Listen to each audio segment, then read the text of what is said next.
Hey, what's up, streamers? What's up, dreamers? What's up, restorers?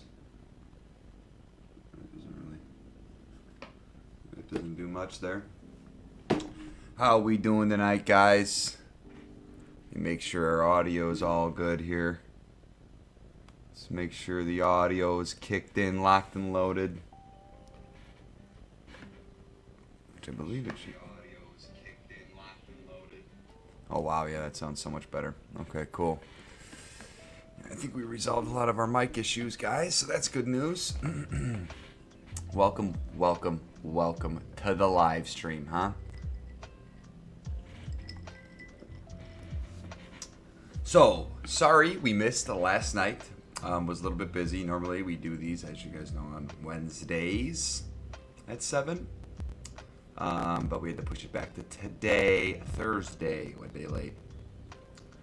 So appreciate your patience. I'm really trying to stick to that regular Wednesday schedule. Keep it consistent so you guys know when to come watch and get up to date on all of your latest green news and green revolutionary news. So we can join the movement of the restoration of the planet. How are we going to do that, guys? Individually. We're going to do it individually, and then as a collective, we all make enough individual change. We're going to start to see a reversal of the crisis. So speaking of crisis, microplastics, that was a big topic last time, was, plastic pollution, but, we really don't understand the vastness of the microplastics that are in the environment. But again, we're going to go over how hemp is just so much of a better alternative. I've got so many plans for the future with hemp. I really think that we can revolutionize this industry with this plant. Hemp is it's amazing for building homes, even insulation for homes. It's got a great heat content. It doesn't start on fire as easily as wood does. It holds. It's mold proof. It's again holds the heat in much better than your average insulation. It's just everything about it's fantastic, and that's just in relation to your home. I mean, if we can make this, manufacture this cheap enough, computer parts, cell phone parts, plastic bottles, obviously, but anything at all, plastic parts in vehicles. It's stronger than plastic too. This hemp plastic. So let's dig in a little bit here. And so here's some close-ups of it. An SEM cross-section image of BF SU40. Yeah. So I mean, I definitely want to eventually grow hemp at some sort of scale and some sort of commercial level, and then hopefully be around enough smart people and get myself educated enough to start some sort of a lab of my own, just to kind of experiment with how to manufacture hemp plastics and hempcretes and all different hemp derivatives. So, but again, it's going to be very hard to do, as we've talked about many times on this live stream, that plastic is just so cheap and light, and it's going to be hard for companies and people to stop using it. So I think we just have to incentivize using other things more. That's all. So plastic is cheap and light and conceivably recyclable, which makes it an easy choice for packaging when it comes to food and cosmetics. But it's potentially toxic, obviously we know. Western chemistry professor Elizabeth Giles, mechanical and materials engineering professor Aaron Price, and their research teams worked with the industry partner CTK Bio Canada to develop a new biodegradable hemp-based material that could serve as a sustainable substitute for packaging needs for a wide variety of products. Yeah, when it comes to packaging, plastic replaces things like metal and glass. Those are heavy and expensive. Yeah, microplastic pollution, like Giles and team for degradable plastic to solve the problem. It's a hemp-based product. So yeah, it looks like in the interim now we just need to create a hemp plastic combo until eventually we can wean off of the plastic or just get better at manufacturing, the percentage of hemp to plastic, to the oil-based plastic. I think it's doable over a 10-year timeline. We human beings aren't very good at things until we're backed into a corner at dealing with problems and solving problems. So I think that as long as we make this a main goal, I think hemp is the replacement for plastic. It's really easy to grow. It's super fibrous. So the goal of the project with CTK Bio was to find a proxy for widely used industrial plastics, such as high-density polyethylene pellets, which could be fed directly into the same manufacturing process currently used to produce plastic packaging. So yeah, it looks like they went in with this company and basically used all the same manufacturing machines and just switched out plastic for hemp. So, I mean, that's really what we got to do is experiment with that and those technologies and how to improve them. So, yeah, results of the study validate the new hemp-based biomaterials potential as plastic alternative to open the door for future industry collaborations and partnerships. This is a new biomaterial outlined in the Journal of Polymer Science. So, yeah, they go on here. Copolymers, hemp. I think this is the study itself, right? This guy here. Zhenghua Dang, and some others. This looks like the molecular structure.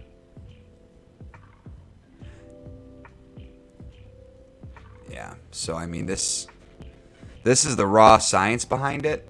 I really want to go back to school in some sort of capacity to learn the chemistry behind all this kind of stuff, because it's just fascinating to me, and play around with these compounds and stuff like that, because it looks like we're getting good. Yeah, hemp composites, synthetic polymers such as polypropylene. Yeah, see, that's the only problem. I've read this too, that even though hemp is a little bit better, it's still, if you're designing something to be strong, it's obviously going to take longer to decompose. So, I don't know. Tough questions, guys. Tough things. Again, it's just stepping stones. Like anything else, we need balance. And if we can wean ourselves off plastic and find an alternative to where we can create some sort of equilibrium and balance where we're not, overusing it.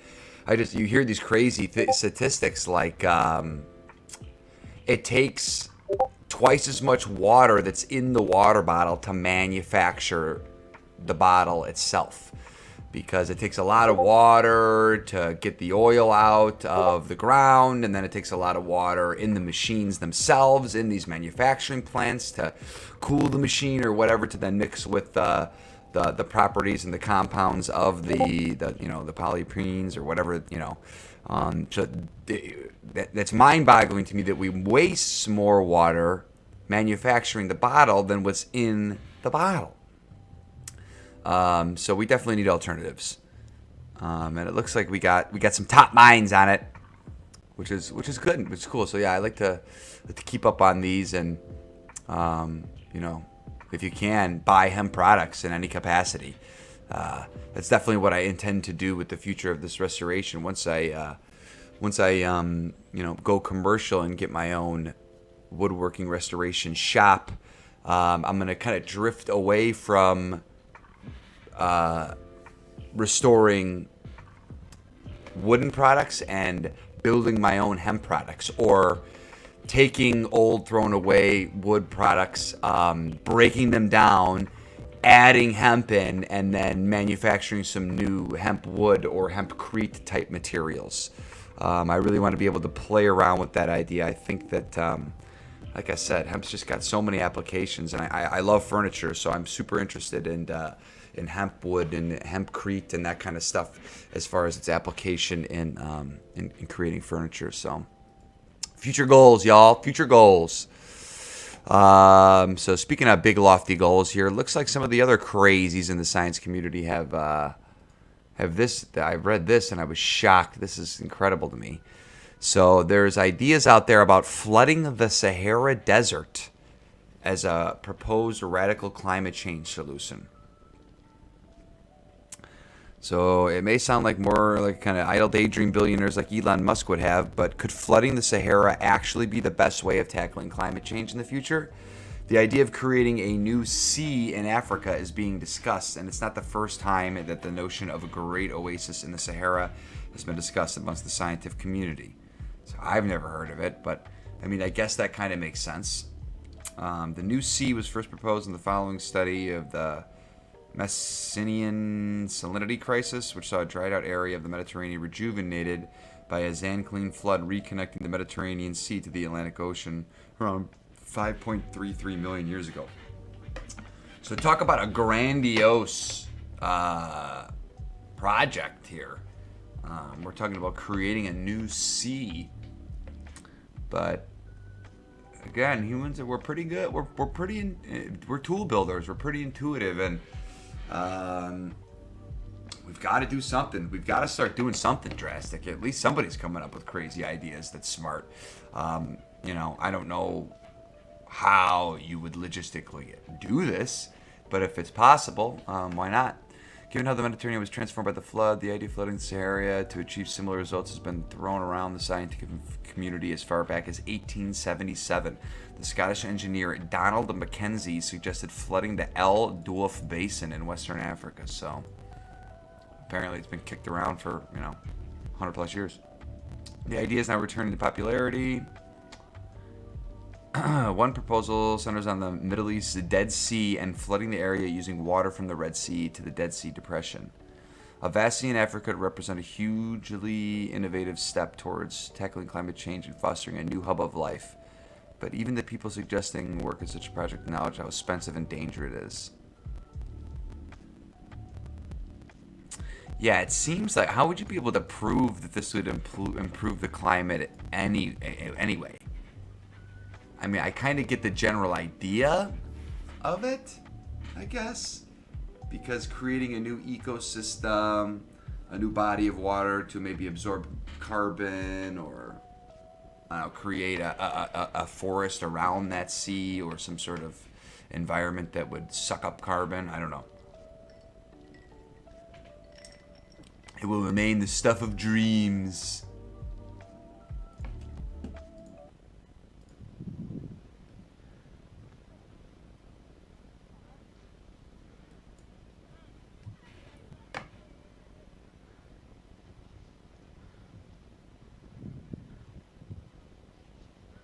So I guess this is a potential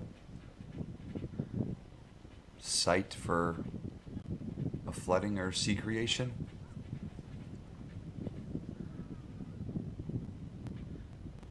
Seems like such a gargantuan task, but pretty cool nonetheless.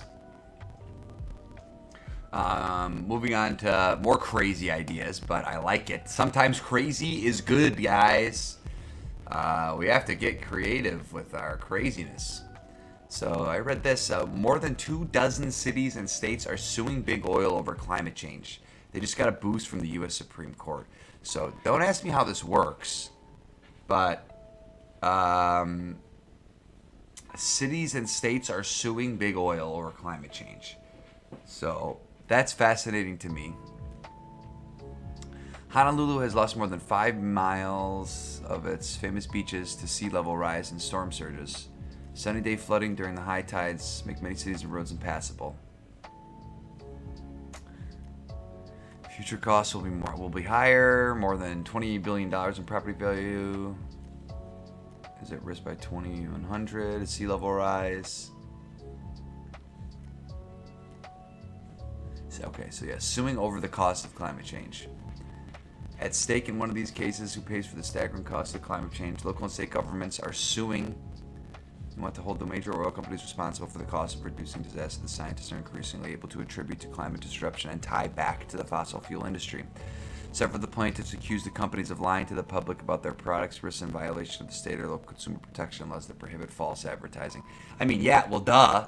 They always all do that, but we're so hooked on. I mean, these states and these cities, the whole economy, our whole society, the entire culture is based off of oil. So you can't. I mean, suing these companies is great. I think, or trying to get them a little bit more accountable, or trying to hold them, to protection laws and make them transparent and not allow them to false advertise. But again, that's so much easier said than done. These companies, you want to talk about the real movers and shakers of the planet, the men with real power, are these companies. These companies, because oil certainly still runs the world. So I don't know how you're going to sue these companies and plan on getting any money out of them. I think something like this has to. You have to start from the top. You have to get it from an individual level. You have to put people in your community that care about using less oil products. And you've got to be vigilant, and you've got to be dedicated to the cause, and committed, and vote with your dollar. That's the only way. Because realistically, how much money are these states and cities going to get? How do you put a number on ecological collapse and climate change? You really can't. And their argument is always going to be because big oil obviously is going to be leaning on the right politically. They don't want government control. They don't want to be regulated. They don't want to play by rules. So they're obviously going to, put their lobby money into Republican candidates who are going to do whatever they can to let them continue pulling as much oil as they can out of the planet, and selling it to consumers at a premium for a profit. Nothing is going to change that business model until we do a complete restructuring of how government and the private sector works, with the revolving door. So I mean, the suing back and forth and all this, it's all just mumbo jumbo. That's what I talk about so much, guys, on here, about deciphering some of these articles. Take everything you read with a grain of salt, but there's so many hidden motives behind all of these climate change articles, and they want to make you feel good, like, oh, there's action happening, when really who knows, big oil could have paid for this. Big oil could have paid for this ad, or for this article to be written, and for these ads, and for these retweets or whatever it may be on social media, to make it look like change is happening when it isn't, or make it look like that they're settling these cases when they're not. So it's all about accountability, and it's got to start from the community up, because it isn't certainly going to start from the top down. So in our little communities, guys, here, we just have to get together, huddle up, and get creative on small scale things, of small scale ideas, small scale businesses, small scale boycotting, basically, of any products that use oil or plastics, as well as obviously holding these companies accountable. So again, I'm not anti let's not sue these guys. Obviously there's probably a million things that we can go after them for. So that being said, it's a double-edged sword. And I mean, it is true. The gist of Honolulu's complaint is that big oil companies have known for decades that their products cause climate change, yet their public statements continue to sow doubts about what was known. And they fail to warn their customers, investors, and the public about the dangers. Yeah, see, this is why dangerous, because this is dangerous. We have a huge population of people that believe that climate change isn't real, which is absolutely fascinating to me. Or at least maybe climate change is real, they will say, but that human beings don't have any impact on the climate or the environment. That the earth is old and it goes through these cycles naturally. And that is true, but it is also provably false that human beings do not have an impact on that said environment and climate change. So we've got to stop living the fairy tale world on both sides of the political spectrum, and just come up with solutions, guys. And suing these companies or trying to slap fines on them and that kind of stuff, it really isn't going to cut the mustard. This needs to be something that we both come together, bipartisan, and as a globe, and get really innovative on alternatives to oil outside of what we already have. You know, the solar, the yada yada, the geothermal, whatever it may be, wind. Those clearly aren't enough, and they clearly aren't scalable in a real enough timeline for us to reverse the damage that's been done already ecologically. Because with populations rising and companies getting more and more greedy and building more and more, big oil companies are only going to continue to reap in larger profits and continue to extract more and more oil out of the planet because they are incentivized to do so. So I think more importantly than suing, we have to de-incentivize people from using oil products and incentivize them to use alternatives. And that can be something that's done by the Supreme Court or, you know, on some level, state governments to start implementing those types of changes and those types of laws and those types of programs. You know, whether it be stipends or give discounts on groceries or schooling if you meet X, Y, or Z quotas for recycling and consumption. I'm not really sure how you would roll it out. Obviously, you're going to have massive teams of people write this type of legislation and this type of tax code to give businesses big tax breaks for using non-oil-based technology. But again, I think instead of the lawsuits too, you have to in the same way incentivize the consumer. You have to incentivize ExxonMobil to stop extracting oil and to move on to other forms of energy.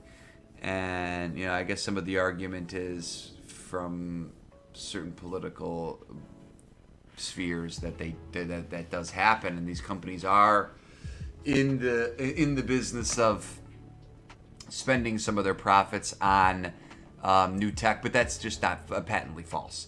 So much of their profit does not go into back to the community all either, but it definitely doesn't go into new technology. It goes into the pockets of major shareholders, of the CEO and the upper management of the companies, where they then buy the stock share. They do stock buybacks, and if there's accidents, they then get bailed out by taxpayer money again, and they're allowed to continue to commit the same ecological crimes that they've been committing, and then all they have to do is deal with these lawsuits on the back end. So over and over again, guys, this kind of stuff happens. It's absolutely crazy to me, and we got to start holding them accountable, and we start by doing that ourselves. Build your own communities, guys. Homestead, if you can homestead, get active in your local communities, at food banks, get active and start your own little diatribe of anti-oil, anti-plastics. Because, on to our final article here, if we do not do this, it's over. It's ripperino for not just us, for everything else. This is from the Jerusalem Post. Mass extinction of Earth's wildlife is closer than we think. This was just a couple of days ago. This was written May 23rd by the whole staff. Extinctions are preceded by progressive species population declines over time, which leaves traces that can alert scientists to imminent extinction. Human destruction of global wildlife is occurring at an alarming rate. According to a new study published in the Journal of Biological Reviews last week, defonation, defined as the global scale decline of animal biodiversity, is a disturbing consequence of human life on Earth, the authors of peer-reviewed study posited. Extinction has traditionally been tracked by the International Union of Conservation of Nature, IUCN, Red List conservation categories. It was established in 1964 to be widely accessible and reliable indicator of the health of global biodiversity. The Red List is used by government agencies, wildlife departments, conservation-driven nonprofits, educational organizations, so on and so forth. According to the IUCN, approximately 1/4 of the world's animal species are under threat of extinction, and about 1% have been already declared extinct. However, the new study claims that the IUCN report does not show the full picture. Extinctions are preceded by progressive species population declines over time, which leaves traces, demographic footprints that can alert scientists to the possibility of imminent extinction. The study authors claims. Thus, only the IUCN data without considering population trends may result in a gross underestimate of how many populations are going extinct. Using population data from over 70,000 species of animals spanning over 5 vertebrate groups, mammals, birds, reptiles, amphibians, and fish, study authors were able to determine the large-scale erosion of species across the board. Per the data, 48% of species examined are currently undergoing population decline. 49% are stable, and 3% are increasing. It was found that 33% of species defined by the red list as non-threatened are actually in decline. So, I mean, that's crazy. Extinction hot to protect endangered species. Extinctions per the study are the result of progressive population decline, which eventually reaches a tipping point, after which time it can recover. The circumstances that trigger the onset of these processes of decline can be multiple, but they have in common an alteration in the interactions between environmental conditions and the traits the species have evolved to face those conditions, i.e., when patterns of natural selection change at rates that exceed a species' ability to respond or adapt to such changes. Tracking population changes can therefore prove an indispensable tool to predict the future of a species. It can lead to much more nuanced understandings of a species' standing than a red list categorization alone can provide. Focusing on and publicizing the rate of biodiversity decline must be a universal priority, concluded the study. Now is a critical time to increase the effort toward preemptive conservation and protecting species before they become threatened. Couldn't agree more. Couldn't agree more, Jerusalem Post. So, and that includes, restoring the Dead Sea, restoring forests, restoring nature. Guys, it's very, very simple. It means consume less and produce more, but produce more in a ecologically minded way. Produce more that can be recycled. Produce more products that have longevity, that don't have planned obsolescence for the sake of profit. Incentivize companies to produce products that don't need to be replaced constantly.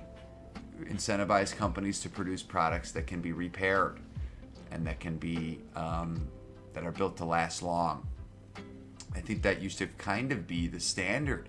I mean, right? That kind of used to be the way it always was. That was just the idea of making a product or creating something in the first place. So, yeah, I mean, this is really hard stuff, guys. We can definitely get better at this. So naturally, we are going to end the evening with our Terence. A little bit of Terence love, guys. A little bit of Terence a day keeps the ecological nightmare away. So,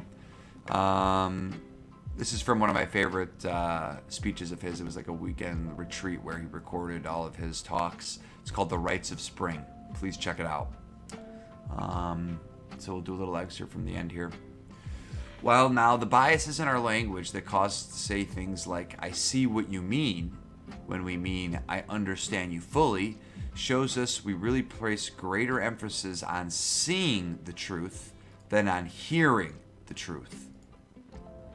So, and this is a big thing when it comes to climate change, guys, because people have been so trapped inside of the internet and technology in itself. We spend more and more time inside the machine than we do outside of it. We don't believe that climate change is real because we just really, all we do is hear about it. Oh, it must, you hear it.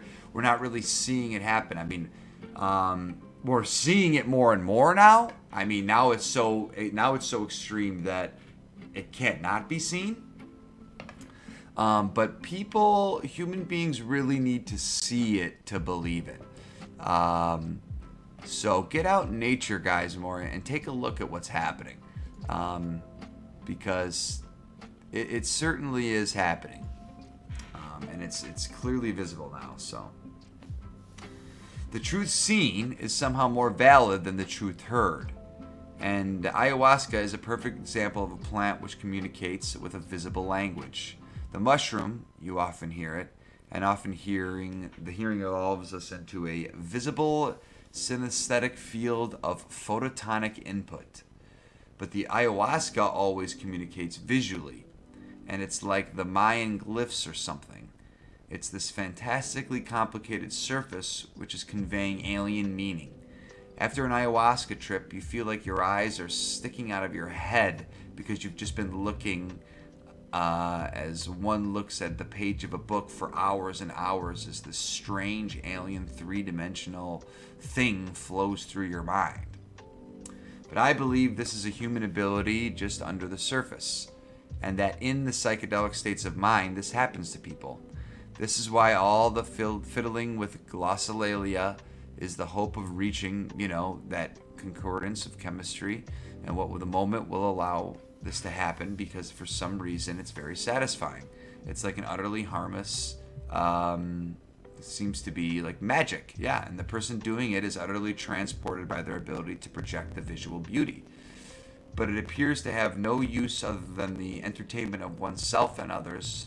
But eventually, when it was integrated as cultural mode, I think it will be what telepathy will be. Telepathy will be not hearing other people's thoughts in your head. Telepathy will be when you switch into the language mode, which let people see what you mean.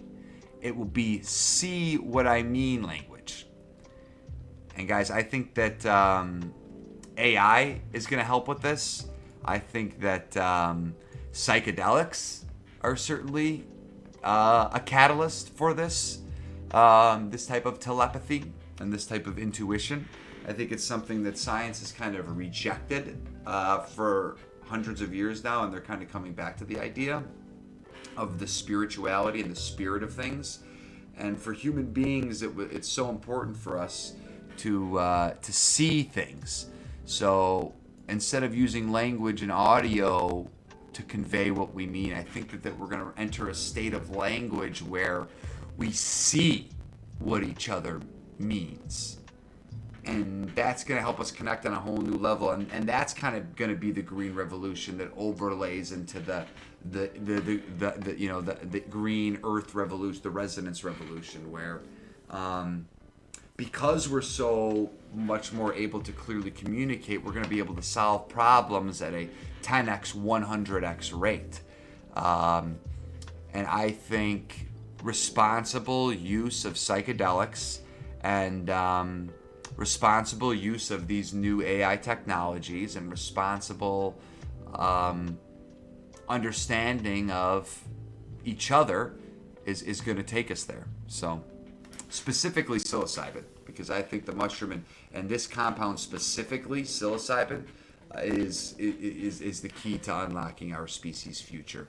And I think we can really grow into having a symbiotic relationship with the mushroom.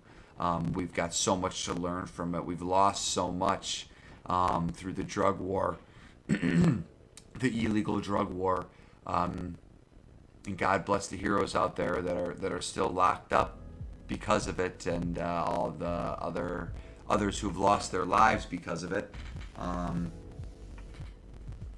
for paving the way. But we've got big shoes to fill, especially when it comes to the psychedelic community. Because the psychedelic community is opening minds one at a time, and I digress. But I think that psilocybin from the very beginning was catalyzing the language centers, and in fact, the kind of language that I'm speaking to you right now is a prototypic type of this eventual development in human organization. And that this is the thing that makes humans unique, is this ability to make small mouth noises which are arbitrarily coded with conventionally agreed upon meanings, which allows us then a vast control of a previously invisible linguistic space. And in that linguistic space that we have erected as our cathedrals and conducted as our pogroms and have gone about all of our forms of business, we are becoming aware of this language as a thing to journey into, and language as a thing to avoid the pitfalls of. To be, as the Buddhists say, awareness of awareness. Maybe it's easier if one thinks of it as awareness of language, So, visual language, guys, definitely something to consider. I think psychedelics are a key component to the restoration of society and to the restoration and healing of the planet. Again, specifically psilocybin. I mean, I know all the chemists who like all the new compounds, and they're coming out with new ones, it feels like daily. But I think psilocybin is the most important one. It's certainly one of the most ancient ones, that and ayahuasca, sure, the DMT. But it's just going to connect us all, and it's going to really help us connect to each other. I think Terence is right. Language is the key to unlocking a lot of this, and there's some sort of telepathic type means in which this kind of stuff speaks to you. And then what it does is then outside of the trip, which carries back over at post-trip into your life, is just more an awareness of awareness. And you kind of get the sense of you're able to convey not only what you mean more through actions, not necessarily words, but through action and through seeing. I got to tell you, that's one of the main reasons why I started the channel, is to kind of really re-emphasize the idea of seeing is believing, and getting out there into seeing. Not, just talking about the articles isn't enough. Just donating your money to some charities or to some restoration projects isn't enough. You get out there and see it for yourself. Get out there in nature and see what's happening for yourself, and through action, do something about it. I think that's so important, and the more we all do that, the better. And psilocybin kind of opens the part of the brain that really gets you excited about that kind of stuff. You feel that interconnectedness with the planet, with the animals, with the plants, with the water, with the air, and you feel more of a I don't want to say burden, but you almost feel like it's natural, like the act of breathing in ourselves. You almost feel like, oh wow, this is natural to be keeping my planet clean. This is natural to be keeping the community clean. And then eventually it becomes built in, where it's this unconscious thing that we're always doing, where the planet and our ecosystem and environment is always a top priority. So no new ideas ever get implemented without that being a main priority. And I just think psilocybin certainly helps us achieve that. And it's not 100% required, but it certainly is going to make the ecological repair and restoration of the planet and our souls a little easier. So, cool, guys. Another one in the books. Thank you so much for watching. Appreciate y'all. I hope you have a wonderful evening, and don't forget to live that green revolution. Bye.